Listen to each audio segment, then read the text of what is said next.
প্রায় আড়াই মাস ধরে তাসমিয়া খন্দকারের ঘুম হয় না রাতে। বড্ড খিটখিটে হয়ে পড়েছে মেজাজ।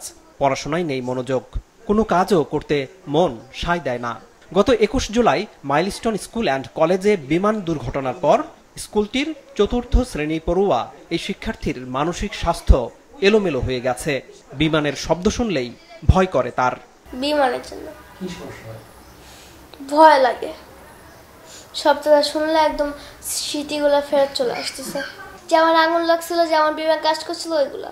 রাতে বই পড়ি বা শয়তানি করি বা বিড়ালের সাথে খেলি বা টিভি দেখি দুর্ঘটনায় 2 হাত সহ শরীরের বিভিন্ন স্থানে পড়ে যাওয়া তাসমিয়ার মা জানালেন, কয়েক দফা কাউন্সেলিং করেও কোনো লাভ হয়নি, বরং অবস্থা অবনতি হচ্ছে। তাই সিদ্ধান্ত নিয়েছেন জাতীয় মানসিক স্বাস্থ্য ইনস্টিটিউটে মেয়ের চিকিৎসা করাবেন।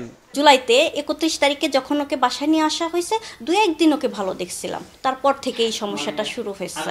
এই জানালা দিয়ে আগে দেখে যে কয়টা প্লেন যাচ্ছে, কত নিচু দিয়ে যাচ্ছে, কত পরিমাণ শব্দ হচ্ছে, এগুলো ও হিসাব করে। রাতভর তো ঘুমায় না, ঘুম হয় না। খাওয়া দাওয়ার মধ্যেও অনেক চেঞ্জ চলে আসছে, খাইতে চায় না কোনো কিছু। ওর হাতের যে দাগ, এই যে দাগটা দেখে ও খুবই রিয়াক্ট করতেছে। যেমন আমার হাতে যে দাগ নেই, এটা ওর সহ্য হচ্ছে না। এই যে রাগ ওঠাটা, হ্যাঁ, ও চাচ্ছে আমার হাতে ক্যানোলা দিয়ে আমার হাতে দাগ বানায় ফেলতে। ব্যথাতে যেমন লাগে তোমার, আমি যাতে ব্যথাটা পাই, ও এর জন্য কামড় দিয়ে যে দাগ বানায় দিছে। দেখেন, প্রতিষ্ঠানটির উচ্চ মাধ্যমিকের 2য় বর্ষে পড়ুয়া মাহমুদ হোসেন সাইমনের গল্প অবশ্য ভিন্ন। আহত হননি, উদ্ধার কাজে নিয়োজিত ছিলেন। কিন্তু দুর্ঘটনার বিভৎসতা তার মনকে প্রচণ্ডভাবে ক্ষতিগ্রস্ত করেছে। সাইমন এখন প্যানিক অ্যাটাকের রোগী। তবে 2.5 মাসের চিকিৎসায় এখন অনেকটা সুস্থ। কোনো রকমে মনোযোগ ধরে রেখে তাই উচ্চ মাধ্যমিকের প্রাক নির্বাচনী পরীক্ষা দিচ্ছে সাইমন। সবদিন দেখি ওই যে পোড়া মানুষের হাত পা গুলা, এরপরে 2 ভাগ হওয়া মাথা গুলা দেখি। শরীরের মধ্যে সিমটম হয়, হাত পা কাঁপে, বুক ব্যথা করে, অনেক বুক ব্যথা করে, পা নাড়াইতে পারি না, পা তখন অবশ হয়ে যায়। এরপরে খালি কান্না করি, কান্না মানে অনেক কান্না আসে, কান্না করি, এরপরে এগুলোই সমস্যা হয় আর কি। ওকে পড়ালেখায় মনোযোগ বসাবেন, ওকে ফ্রি মানে যেন একা একা সে না থাকে, কোনো দুশ্চিন্তা না করে, ওকে কোনো প্রেশার দিবেন না, ওকে কোনো কিছুর জন্য কোনো প্রেশার দিবেন না, ডাক্তারের পরামর্শ। এখন পর্যন্ত এই দুর্ঘটনায় আহত, প্রত্যক্ষদর্শী ও উদ্ধার কাজে নিয়োজিত 115 জন শিক্ষার্থীকে চিকিৎসা দিয়েছে জাতীয় মানসিক স্বাস্থ্য ইনস্টিটিউট, যাদের 71%রই ঘুমের সমস্যা তৈরি হয়েছে।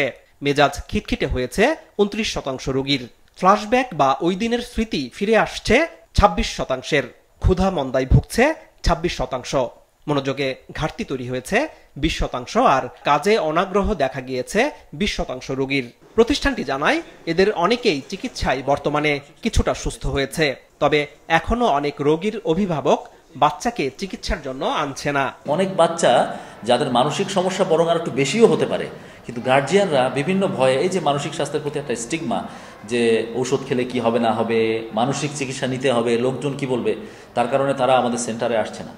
তো আমরা যার কারণে কিন্তু হেল্পলাইন চালু করে রেখেছি, অন্তত যাতে হেল্পলাইনে তারা আমাদের সাথে যোগাযোগ করেন। ভালগারাস ভিডিও দেখে, একটা ভয়ঙ্কর ভিডিও দেখেই ওনার রোগ হতে পারে। আবার যে বাচ্চাটার মানসিক স্ট্রেংথ অনেক বেশি, তার ব্রেনের ডেভেলপমেন্ট অনেক ভালো, ব্রেনের স্ট্রাকচার অনেক স্ট্রং, উনি দেখা যাবে ঘটনায় থেকেও ওনার রোগ হবে না। সুতরাং কার মানসিক রোগ হবে কার হবে না, এটা শুধুমাত্র কিন্তু ওই ঘটনার উপর নির্ভর করবে না, এটা নির্ভর করবে তার জেনেটিক লোডিং কেমন আছে, তার ব্রেনের ডেভেলপমেন্ট কেমন হয়েছে, এগুলোর উপর। এই ঘটনায় চিকিৎসা নিতে আসা রোগীর 71 ভাগই মেয়ে শিক্ষার্থী। এমনকি কিছু শিক্ষকদেরও মানসিক চিকিৎসার প্রয়োজন হয়েছিল, জানায় জাতীয় মানসিক স্বাস্থ্য ইনস্টিটিউট। আনোয়ার হোসেন, মাছরাঙা সংবাদ, ঢাকা।